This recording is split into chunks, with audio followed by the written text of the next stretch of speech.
Hey everybody, let's learn how to play Mage Food Truck. This is our scenario list. They're meant to be played in order from top to bottom, but you can play them in whatever order you like. Change your name up here, change your logo over here. For the entree scenarios, there's an extra button at the bottom called Spice Things Up. Click that button, you can enable or disable different challenges to make the game harder, and the harder you make the game, the better your score bonus.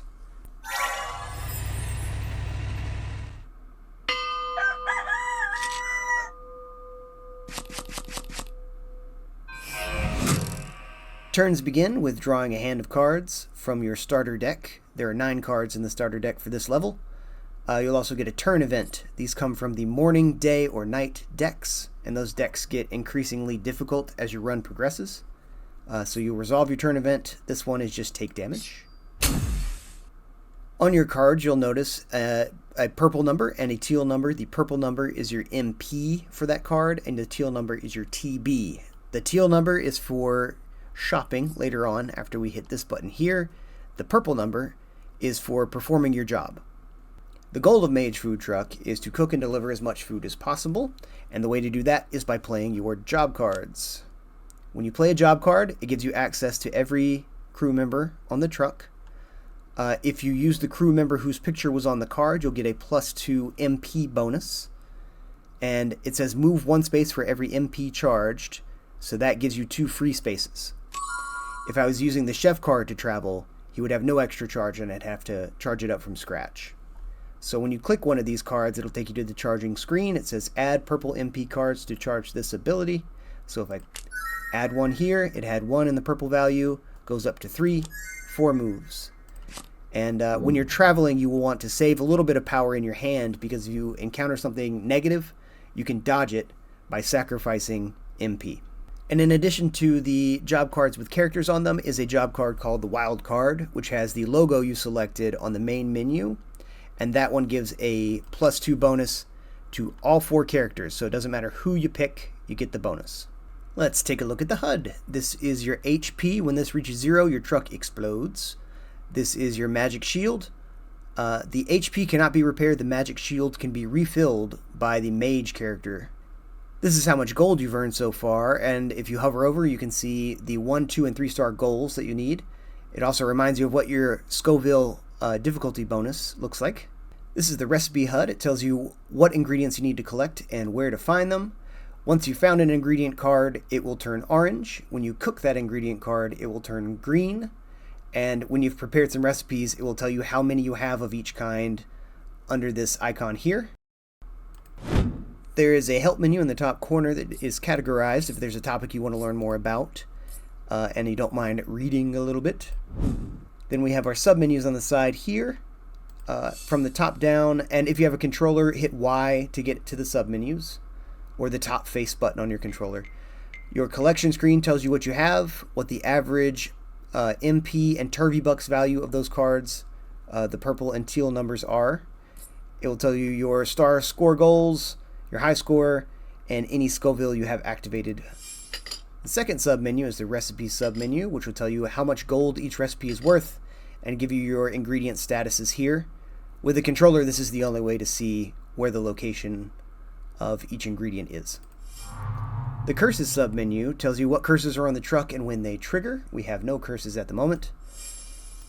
And the fourth submenu is your character submenu. It'll tell you what progress the bard has made on each character as far as leveling them up and what cards they can unlock. So if you want to scout who to empower next, this is the place to do it. This on the left side is a very important part of the HUD. This is your map hint key. You'll see these blue nodes all over the map, and as you travel, they will turn gray, and the numbers on this hint key will change. This tells you what remains on the blue unvisited spaces and gives you a sense of what the odds are for danger or good things as you travel. Here it says we have 18 more turns. That's how much longer we have in this run to cook and deliver as many of these recipes as possible. You see we have numbered 1, 2, and 3 color-coded, and some special spaces that are yellow, which are your delivery spaces. This space, craving a number 1, number 2, etc. When you deliver a recipe to one of these, you'll earn the gold, and the craving will move randomly to another location, another destination space. Visiting gray spaces will draw from a different deck. The blue deck is called the Arrival deck, and the gray spaces come from the Revisit deck. So some of these ingredients, they say they're available in the Shop or Revisit deck. That means you won't find them on any blue Arrival nodes. You'll find them on Revisiting. In the Arrival deck, there's an extra copy of each of your job cards. So if you check your collection and you don't have 2 bards or 2 explorers, then one of those good spaces remaining has it. Allow me to ruin your day. This is a curse event. If you do not already have a curse on your ship, it will add it. If you already had the Infest curse on your ship, it would grow 1 level. You'll see over here that this is a level 2 Infest, so it adds 2 Vexels to my bag of discarding every 3 turns. Some curses, most curses, work on a timer. We have 3 turns left before this curse triggers, and it counts down right after we draw our event card for the turn. To fight curses, there are cards in the shop that you can buy that will lower the level of the curse, and if you get it down to level 0, that eliminates the curse completely.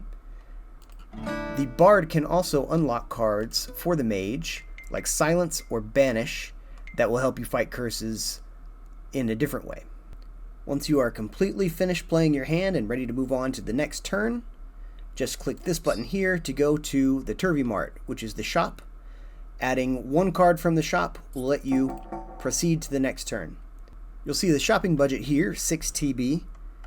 That's arrived at by adding the TB value, the teal value for all of the cards in your hand, and also all of the played cards for this turn. Any cards that you've discarded or destroyed, you lose the TB value for those when you're shopping. If I right-click a card, I can restock the slot, and the card that I just sent up will go to the back of the shop deck. Won't see that until we get all the way through the rest of the shop cards. Once you've made your purchase, you can click Next, and we'll go to the next event in the deck. That should be enough information to get you started. Don't forget there is this help menu up here if you have any specific questions that I didn't cover. There are plenty of other videos on YouTube where you can watch me play through actual runs of the game, do real turns, and get a sense for how things work. Thank you so much for playing Mage Food Truck. I hope that you have fun. Go get cooking.